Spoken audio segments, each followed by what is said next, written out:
আসসালামু আলাইকুম রহমতুল্লাহ। স্বাগতম বন্ধুরা, সবাই কেমন আছেন?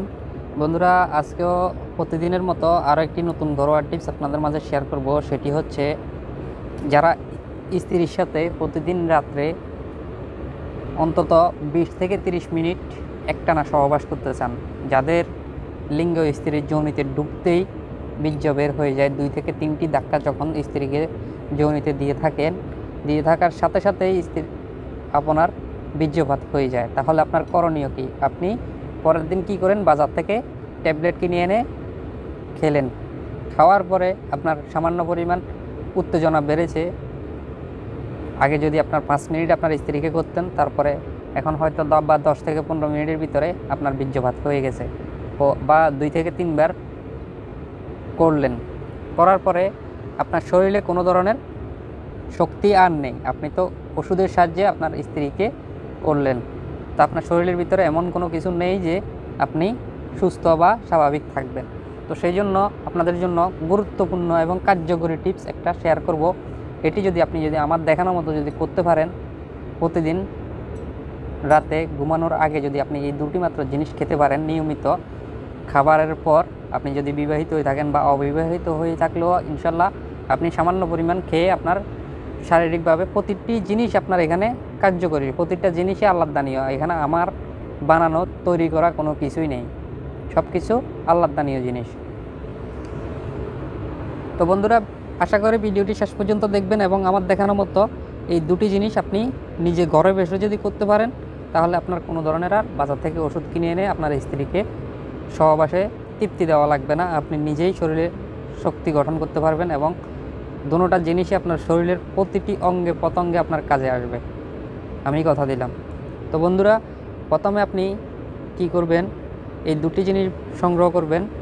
দুটি জিনিসের মধ্যে একটি জিনিস আপনি দুটি জিনিসের বাজার থেকে সংগ্রহ করে আনবেন, বা আপনার বাসায় যদি এই আদাটা থেকে থাকে, এটি হচ্ছে একটি আদা, কুচি আদা। দেখুন, এটিকে আমি এমনভাবে কুচি করেছি। কুচি করার পরে এই আদার সম্বন্ধে চ্যানেলে অনেক ভিডিও আছে, আমার চ্যানেলে আপনি দেখতে পারেন। তো না বুঝেন, তারপরেও আমি এখন আবার আপনাদেরকে বুঝিয়ে দিচ্ছি। এই আদাটা আপনি প্রথমে এরকম কুচি করে কেটে এটির ভিতরে মধু মিক্স করবেন। মধু দিয়ে একদম ভিজিয়ে দিবেন আদাটাকে মধু দিয়ে ভিজিয়ে দেওয়ার পরে দেখবেন আদাটা ভিজা ভিজা হয়ে গেছে। তারপর একটি ডিশে বা একটি প্লেটে দিয়ে আপনি রোদের মধ্যে দিয়ে দিবেন। রোদের মধ্যে দিয়ে এটিকে একদম শুকনো করে নেবেন। শুকনো করার পরে দেখবেন এগুলো এরকম হয়ে গেছে।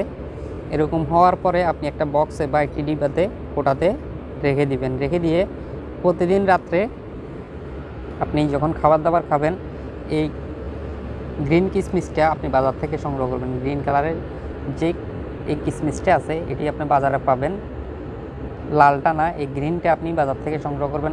আর এটি যদি আপনার সংগ্রহ করা সম্ভব না হয়, তাহলে আপনি লালটা নিতে পারেন। হলুদ কালারের যে কিশমিশটা অ্যাভেলেবেল পাওয়া যায়, ওইটা নিতে পারেন। সেটি একান্ত আপনার ব্যক্তিগত ব্যাপার।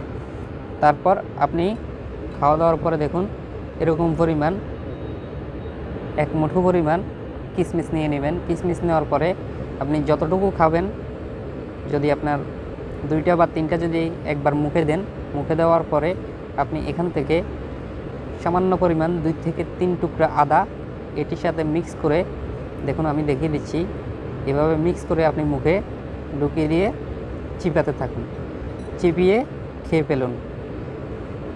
তো প্রতিদিন রাত্রে যদি আপনি ঘুমানোর সময় এরকম এই পরিমাণ, বা আপনি যতটুকু খেতে পারেন আপনার, সেটি আপনার ব্যক্তিগত ব্যাপার, এতটুকু পরিমাণ খাবেন এবং 1 চামচ পরিমাণ এরকম পরিমাণ আদা, এটাকে আপনি চিপিয়ে খেয়ে নেবেন। আদাটা আপনার ঝাঁজ লাগবে না। আপনি এই আদাটা একবার তৈরি করে দেখুন, আপনার কাছে অনেক সুস্বাদু লাগবে, অনেক বেশি মজা পাবেন এবং অনেক বেশি কার্যকর শক্তি আপনি নিজেই বুঝতে পারবেন। যদি একবার খান, অবশ্যই বুঝতে পারবেন। একবার খেয়ে দেখুন, আমি গ্যারান্টি দিলাম, একবার খেয়ে দেখুন। তো এটি খাওয়ার পরে অন্তত 10 থেকে 15 মিনিটের ভিতরে আপনার লিঙ্গ যদি লোহার রডের মতো শক্ত না হয়, আপনি আমাকে সেদিনই কমেন্ট করে জানাবেন যে আমি এই মিশ্রণটা হুবহু আপনার মতো তৈরি করেছি। তৈরি করার পরে আমি খেয়েছি, আমার লিঙ্গ আগের মতোই রয়ে গেছে। আমি স্ত্রীকে করার সময় আমার বীর্যপাত হয়ে গেছে, লিঙ্গ নিস্তেজ হয়ে গেছে, দ্বিতীয়বার আর লিঙ্গটা দাঁড়াতে চাচ্ছে না। একদম নরম অবস্থায় আছে, লিঙ্গটা গরম হচ্ছে না। এটি খাওয়ার পরে আপনার স্ত্রীকে যদি আগে 5 মিনিট করতেন, এখন ইনশাল্লাহ 10 থেকে 15 মিনিট করার পর আপনার বীর্যপাত হয়ে গেলো, আপনার লিঙ্গ দাঁড়িয়ে থাকবে, লিঙ্গ একদমই দাঁড়িয়ে থাকবে। দাঁড়িয়ে থাকার পরে আপনি আপনার স্ত্রীকে আবার যৌনমিলনে লিপ্ত করতে পারবেন। আমি কথা দিলাম, যদি এইরকম, যদি আমার কথা মতো, যদি আমি যেভাবে বলতেছি এরকম যদি কাজ না হয়, আপনি আমাকে কমেন্ট করে জানাবেন যে কাজ হয় নাই। তো বন্ধুরা, আজকে এই পর্যন্ত। ভিডিও ভালো লাগলে অবশ্যই একটি লাইক দিবেন এবং কমেন্ট করে জানাবেন কোন ধরনের ভিডিও পেতে চান। তো ভিডিও অবশ্যই বন্ধুদের মাঝে শেয়ার করবেন, আর একটি লাইক দেওয়া কখনোই ভুলবেন না। একটি লাইক দিয়ে সাপোর্ট করে সাথে থাকবেন। ধন্যবাদ। আসসালামু আলাইকুম রহমতুল্লাহ।